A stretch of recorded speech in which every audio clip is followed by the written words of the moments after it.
franktalks.com. A reading from Terry Gould, The Lifestyle.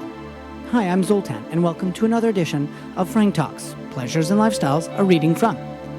This week's reading segment comes from Terry Gould's The Lifestyle, pages 3 to 6. Tribal rituals of spouse exchange, Neolithic hordes dancing naked upon the heath, whole cities pouring into the streets in libidinous revelry. Throughout human history, these practices have been used as a means to extend kinship ties, as celebrations of fertility, or as an annual blowing off of steam. Erotic rites were common in Canaan when God made his covenant with Abraham. As late as the 1940s, extra mateship liaison was an approved custom in 39% of cultures studied throughout the world, from the Himalayas to the South Seas, and from the Arctic to the Amazon. Today we know that there is a deeper, unconscious motivation behind the rituals. They combine the two biological imperatives that paradoxically have governed the sex lives of humans for eons: the drive to seek long-term partners for raising children, and the equally powerful drive for genetic and sexual variety. Of course, many of us do not accept shared eroticism between couples as a normal part of life. Sensual play between more than two people is often seen as coercive, compulsive, or even evil. That belief is the chief reason why one of the great stories of our time has remained truly untold.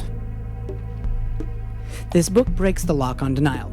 It tells the story of the lifestyle, a subculture that is now thriving worldwide, one in which millions of middle-class, married couples openly express their erotic fantasies with others. Accompany your own spouse to a lifestyle event, and you will change your mind about the boundaries of behavior for pair-bonded humans.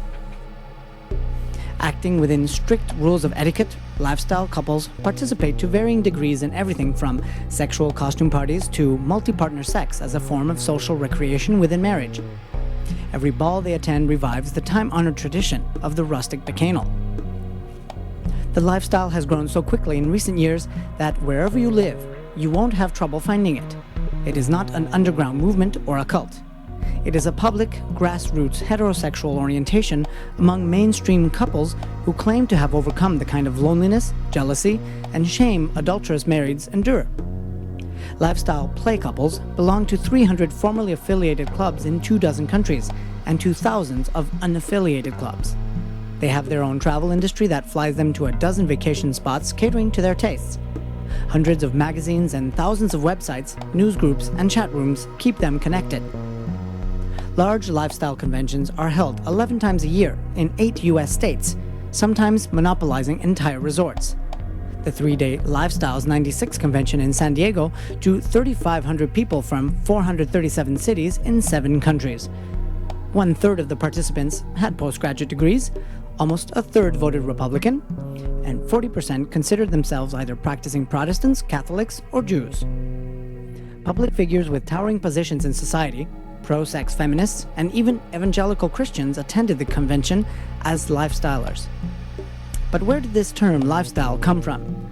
Aren't the couples who say they are in the lifestyle talking about swinging, the free and easy sharing of spouses at parties?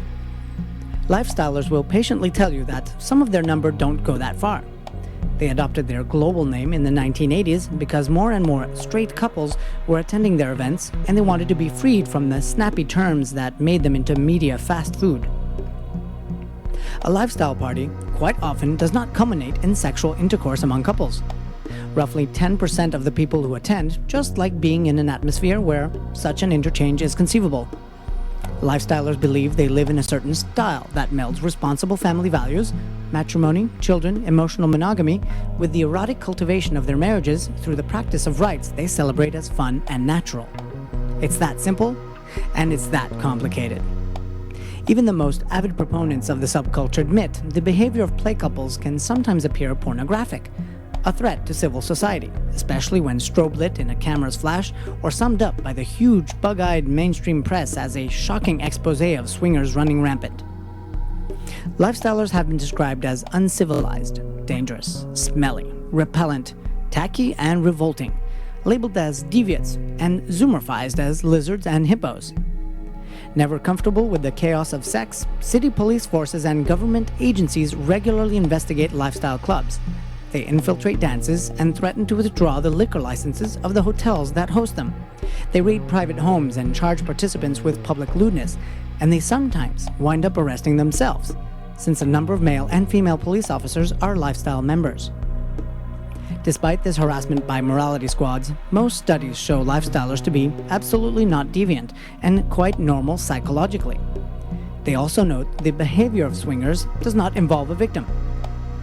The movement has a California-based overseeing body called the Lifestyles Organization, or LSO, that certifies clubs as ethical, non-discriminatory, and law-abiding. The Lifestyles out-of-the-closet spokespeople, who come from the ranks of social workers and business managers, doctors and mortgage brokers, insist their millions of compatriots behave in a safe and consensual fashion. On LSO's board of directors sits an executive from Mensa and a former chair of the sociology department at the University of California at Riverside. They broaden the discussion of the lifestyle by claiming that when examined in the cool light of the latest research on the biological, evolutionary, and emotional roots of human sexuality, the lives of many play couples force us to re-ask some of the most crucial questions of human history. Why, for instance, does the word morals always refer almost entirely to sexual matters? Why has sexual self-sacrifice always been seen as morally superior to sexual indulgence? And why has religion always been so angrily focused on controlling our sex lives, from the time God sent down fire and brimstone to exterminate homosexuals and orgiasts, to the Reverend Billy Graham's remark that if God doesn't do to America what he did to Sodom and Gomorrah, he owes them an apology. For average citizens, however, it comes down to this question. Can you dress for the harem or the beach? Go to a party with your spouse of 10 years, enjoy a night of bacchic sensuality, and still be a good, happily married parent? You can if you're in the lifestyle, at least according to lifestylers. And that was an excerpt of The Lifestyle by Terry Gould. If you would like to read more about this, consult The Lifestyle by Terry Gould. This was Zoltan for Frank Talks, Pleasures and Lifestyles, a reading from segment. If you have a suggestion of any literature you'd like us to review dealing with pleasures and lifestyles, please let us know now. Send an email to frank@franktalks.com or visit our website www.franktalks.com.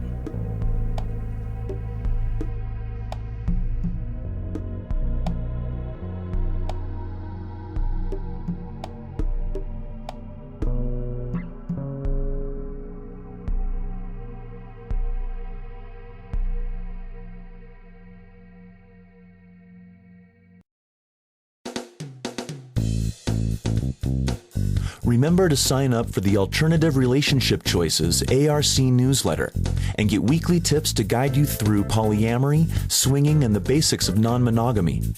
We can help you find your ARC, your alternative relationship choice. Sign up at franktalks.com now.